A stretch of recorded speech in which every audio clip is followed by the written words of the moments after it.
Okay, so how to know when like family therapy is oriented? Is that the topic? Yes, I'm coming from the place when people call me because they want family therapy. Mm-hmm. And then as I'm talking with them, the usual problem is there's one or two people that are not going to come in. Like they're telling me like, well, it'll be hard to get so and so. But I feel like if everybody can just get in the room, we can figure this out. Mm-hmm. And I'm like, okay. So in my mind, I'm thinking of the dynamics of how to build rapport so they actually could get somewhere. Mm-hmm.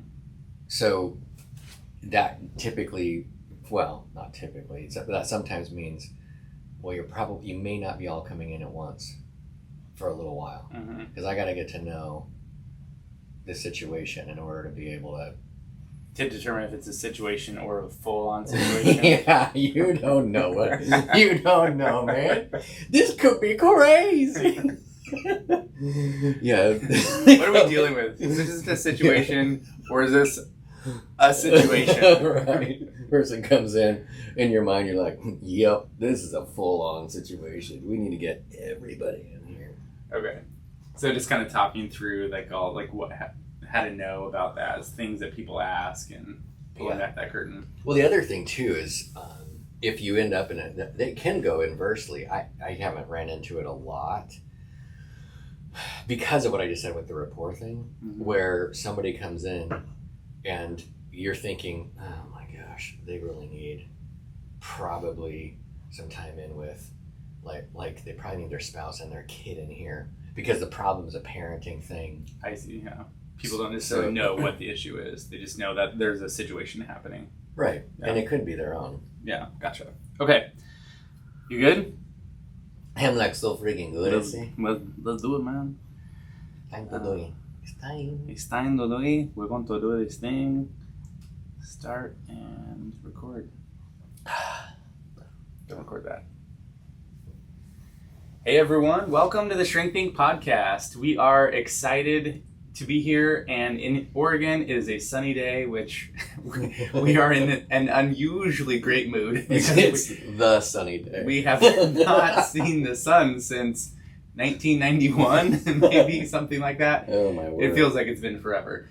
So welcome aboard. We're glad to be here. We're going to be talking today about family therapy, because it's kind of one of those things, as we were kind of talking about this before we started recording. And if you're on YouTube, by the way, then you saw all of that. You're like, I know, I was just there. Like, get to the point. I'm still in there. And if you were not on YouTube, then you need to hop on YouTube and watch the video, because we are adding a little bit. We're like letting the camera roll a little bit before and a little bit after, so you can kind of see some of the behind the scenes stuff. But we were talking about how when people call for family therapy, they don't necessarily know what to do. They're like, here's my situation, and I think if we can all just get into the room and in front of a therapist, then maybe you could help us like sort this thing out.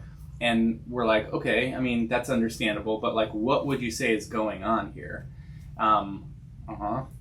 What would you say you do here? You do here, exactly. Thank you, Office Space, for that classic line.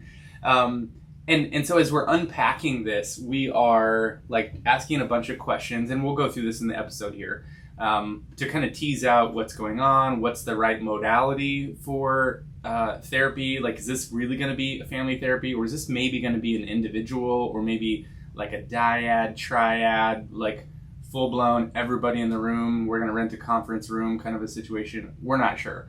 So we want to kind of unpack that, to hopefully give you, our listeners, some insight about maybe how to navigate that, whether you're a therapist and these are the kinds of things that you regularly do. I'm sure you have some of these questions already in queue. And if not, if you're a newer therapist or you have done some family therapy and not sure about it, then this will hopefully give you some ideas about like how to, screen maybe, how to begin unpacking this complex system issue so that you can navigate it well. And of course, if you're a client and you are considering family therapy, then you'll give you some insight about like, how should I go about this? Because again, we're trying to bridge the gap between these two people, the clinicians and the general population here, so that we're all on the same page, working well together. So Nathan, let's get it started. Yeah, what I want to say first is we never talked about this, but we actually have a store. So if you go to shrinkthink.com/swag, or you just click on shrinkthink.com and then click on swag, you can see stuff that we did, and it's cool. We're gonna be adding stuff. So the other thing I want to say, it's fit for your whole family. Is that the connection that we're getting here? Yeah. I'm just plugging. Like if you're going on family vacation, you all could have the same Shrink Think hats, and then you're like, oh, there's my family. We all have the that's what. You could do that. Oh, okay. Absolutely. Okay. Yeah. The other thing I want to make people aware of is a technical problem that is only happening with one of our cameras. It seems like the camera is adding about 135 pounds per square inch. It's only one camera. It's not the one on me. We're good here. Anyway, yeah. So family therapy. I think if you were watching the beginning of YouTube before this, you'll know kind of where I'm going with this. But when people come in, there's kind of two different overall situations. One is you call a therapist because you're thinking, oh, I think I need family therapy. Our family's just got all kinds of problems. Like whatever those happen to be. Nobody seems to get along. The other situation for the therapist is when you come in individually and everything you're talking about seems to relate so directly to family members, the therapist is sitting there in their mind going, man, if I could get everybody in here, this actually might resolve itself more quickly. But as a therapist, the other thing that you will be also thinking is number one, how do I sell that? Like just from a standpoint of just directness. And then the other thing is, how ethical is it? So should I say anything about it? And that's going to depend, quite frankly, to some extent, on the vibe and the rapport, the relationship. And as a therapist, you kind of have a short period of time to make that call. I mean, go ahead. Yeah, and it doesn't necessarily mean that if you're that therapist that you have to be the one doing the family therapy. I know because True. If you were seeing an individual, like you probably don't do family therapy.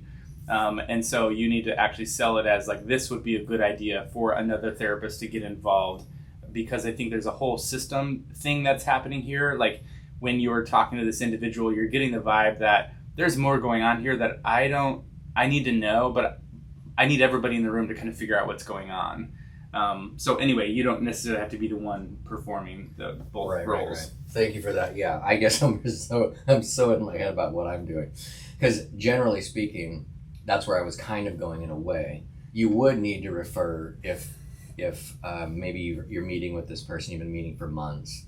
And the reason why is because of this thing called triangulation, which I don't necessarily want to go all in the depths of, but the basic gist is the people that you bring in, so if you were to do that, you've got your individual client, the people that you bring in after that are going to think that you and your original client are teamed up on them. So, oh yeah, of course you agree. You've only heard all of her, blah, blah, blah, or all of his, yada, yada.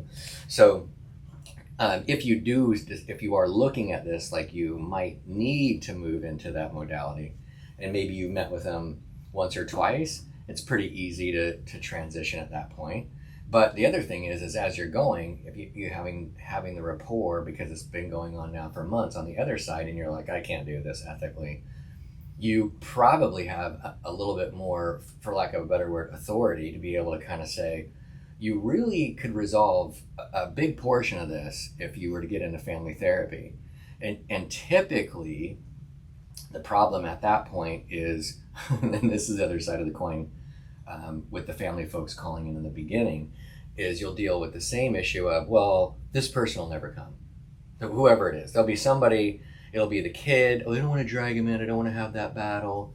Or it'll be like, honestly, and I'm going to challenge you guys out there, it's typically the dude. Yep. It's like the guy's like, yeah, therapy's for everybody else. Break the wrist, walk away. It's true. I mean, the statistics show that. I mean, men don't go to therapy as much as women do, just like men don't go to church as much as women do. All these things that are kind of like the relational kinds of things that are typically we think of as being female-oriented guys are just like, nobody listens to me, or like, what, it's just going to be a bit, everybody like talking about their feelings and blah, blah, or whatever. I mean, there's all kinds of reasons why guys... because men don't have as much problems. Or that. Yeah, we think that everybody else is the problem, I guess. And that's why you should be in family therapy right there. There's your point. If you identified with that, guilty as charged, schedule an appointment today with somebody else. But it's true. Like, so I guess my question then is, okay, moving this ball forward, like, what is family therapy? What is involved in it? Like, what is the goal of it? Like, help people understand a little bit of like what's happening from the therapist's point of view. Family therapy is very different. And as if you are a younger therapist listening to this, I'd highly encourage you to check it out, because for a therapist, it's intimidating. Because in schools, in grad schools, if you're not in a specific program that's dealing with what's called systems, family systems, right away you're like, I don't know. This is kind of... There's a lot of people here. There's a lot to manage. So if you try to do the typical thing you would do with an individual, it's not going to work. What you end up having to do, the difference in that room is the therapist has to be way more active, in the sense of you're monitoring the looks, countenance, the little tiny things that's going on with every single human in that room. And I would even say, when you said looks, it's like the looks, the counter looks, the counter responses. It's like there's a whole like here's a great example. When one, and this is just like if there is a couple, so you can then magnify this, or I should say multiply it if there are multiple people in the room. So one partner is saying something, and I'm watching the reaction of the other person while the first one is talking. And when this is a family, I'm doing the same thing, where one person is talking and I'm listening, but I'm looking at the reaction of everybody else in the room. Do they shift? Do they shut down? Do they roll their eyes? Do they get uptight? Do they what's happening? Because everybody is like, this is the system, right? Mm-hmm. One person or one part of the system impacts all the other parts of the system, and that's what you have to pay attention to as a family therapist. Inside of that, the other question you're asking yourself is, okay, I just noticed that. Do I call that out? Do I call it out now? Do I wait? What's the timing? And how do I, because what you're doing is you're trying to basically you're helping everyone, and you're mindful of everyone. This is going to sound like a little deviation, but I feel like it's kind of a cool analogy. There is these SSRI medications and different things like that build something in our brains called neurotropic factor. And it's a fancy algorithm or whatever mathematical equation that says, hey, your brain is stronger now. So now that you have these things or whatever. And with family therapy, it's similar like that. It's like we are trying to keep your neurotropic factor high. You didn't know this when you were coming in. You thought you were just talking about feelings and relationships, but we're like, where's the neurotropic levels at right now? Right. All the time. Oh, they just peaked. That's why we use needles. I'm just kidding. I don't use any needles. No, but for blood draws. But what I mean by that is like we're trying to make sure that we can help you be vulnerable in a safe way. Basically, each person is already vulnerable. So we're trying to understand in that moment the tolerance your family has to navigate things. Because the reality is, and this is what's cool about family therapy, just right on the surface level, probably you have not had the conversations you need to have. So the mere fact that you show up for family sessions can vary. They can go to 90 minutes. Or 2 hours, and some therapists just do an hour, and that's fine. But just the fact that you're spending that time and you're having a conversation means that you're going to feel like you've dealt with more than you've dealt with in a year, because you've had the conversation. And in reality, you're just scratching the surface, because there's so much more. I like what you're saying. It's like you are talking about more than what you are used to talking about, but you still have not talked about enough. There's more to it. Right. That's more complexity of, how does this impact everybody? How does everyone feel and respond to this? Because in a certain sense also, I like what you're saying about trying to increase the tolerance levels of everybody so that everybody can kind of manage these conversations. I think there's also like this a center point. Like if you have multiple like dots on a sheet of paper, and then you have one dot that is like the focus or the center of it, that's way off to the side of the sheet of paper. Like if that's one person that's basically anchoring the family on that corner of the page, that's not a really good thing. You want it kind of in the center here where there's like balance, where everybody kind of has some, I guess I kind of want to say, equal value, equal authority, and I mean appropriately so, right? Where parents are still parents and children are still children. There's that hierarchical structure that's appropriate and developmentally necessary. But you've got the ability where a kid can speak and be heard by a parent, and their input is considered, right? You're sort of bringing balance back to the system.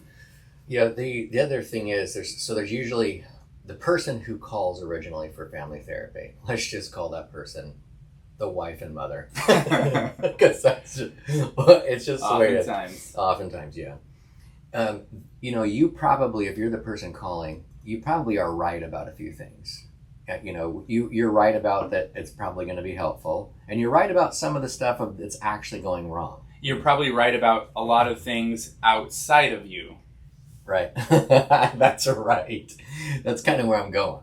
So what's happening in family therapy is the therapist might even agree with you, but the reality is that information is not going to be that stuff cannot come up yet, because they're trying to respect the vulnerability of everybody in the room and kind of figure out when a person can actually hear what's going on. That might frustrate you because you're like, I don't know why we're not getting, like, you should be blah blah, and it's like, well, yeah, but your folks, they can't tolerate it. And if we want to just say it, haven't you already said it? Well, yeah. And it's like, okay, when they're not hearing it, right? Right. It can, or it can be, another example would be if the system does not do a good job of listening and honoring what people are saying, then people might actually be communicating and saying all the things that need to be said, but because nobody's listening, to your point, it's pointless, right? You can't get anywhere. Those things can't be said because we haven't dealt with this listening issue. If nobody's listening, what's the point of talking? All right, little campers, I'm going to share a little thing with you. It's weird and interesting. Is that why you're using creepy uncle voice? Yes, I am. I don't even... Okay, so around the little campfire, the relationships have their own identities, which also means your family does. So for example, if one person in the family is just too angry, man, they're too angry, okay? So let's say that we help this individual stop being angry. But the relationship of your family dynamic is that anger accomplishes something. So now this one person's not doing it, and all of a sudden, little Johnny's angry about everything.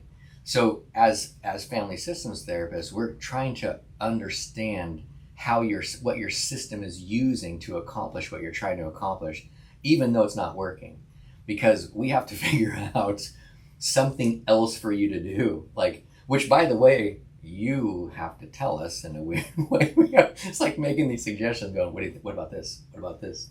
Yeah, and I get that's a great point, because a lot of people will come in, whether it's individuals, couples, or families, and they'll look to us and be like, what do we do? And I'm like, I don't know. I'm not in your family. I'm not in your system. I don't know what you guys want or need or are okay with, because what might be good or right for me, you might be like, that's weird. Like, right. In my family, we like to talk in like little creepy Uncle Joe voices. And you might be like, that's weird, keep away from me, don't smell my hair. What are you talking about? And so it depends on what your family can tolerate, right? And what your family enjoys or appreciates or values. So you guys do have to kind of give us that feedback so that we can say, okay, well, your family does it this way, and so this might be a good way of going about it. How does that feel? Like, you have to try it on. Right. And so there's kind of a lot going on. The other thing that can happen inside of the system is we can realize, and this is actually pretty common, but it has to be. This is why some of the experience you get as a family therapist, where you'll realize okay, I need to bring this person in by themselves. We need to do a one-off. And here's the reason why. In a one-off type of thing, it's this person has a lot of buildup about some particular issue that's probably not even going to be helpful for the family to hear because it doesn't really apply other than the fact that it's causing a problem in the family. And it might not be good for the family to hear it because the reality is this person needs to be able to just kind of vent in a way. It's not really a vent, but for example, a parenting related issue. I don't want little Johnny in the room if the mom or dad or whoever it is freaking hacked off and they kind of need to talk about how they feel really about the kid, and they'll say things. I think he's a little bang, like whatever. I don't want them saying that in the room. What's going on. So I'll figure out a way to separate that out, deal with what's going on, to figure out different language. Sometimes family members use stuff and they don't understand how diminishing it is, and I'm not necessarily going to bring that up with everybody in the room. Anyway. Yeah, one way of looking at this is like this whole family system in some ways is kind of like a ball of yarn that's kind of knotted up, right? Or string that's sort of knotted up. And as you're pulling pieces apart, you're untangling this knot. Sometimes you pull one string that's got a unique kind of a knot that's just between two people in the family system. And maybe that's not the whole problem, but maybe that's a large part of the problem. And so you just need those two people in the room to deal with their own issues. Like, okay, maybe it's like the siblings, or maybe it's like, mom and daughter. Like, okay, what's the deal here? Why is there so much like hostility going on between? What happened? And that's like untangling that one part of it so that the rest of that knot can get untangled so much more easily. There's still stuff to untangle after that, but that might be one major piece of it. Yeah, the other thing is we're kind of heading for home here is this reality of sometimes you get into a situation, like meaning the family systems counseling process, and you realize, okay, this person has an anxiety disorder. It is real. It is something that they need to learn how to manage, because what's happening is they are denying that they have anything, and they're making the family manage that anxiety for them. Yeah, the family's sick of it. In some ways, it's like this individual is putting their issues and the weight of that problem, that personal problem, onto the relationship and within the family, and the family can't hold it. Right. It's not meant for them to hold. It's not. They can't solve it. They can respond and respect it, but they can't solve it.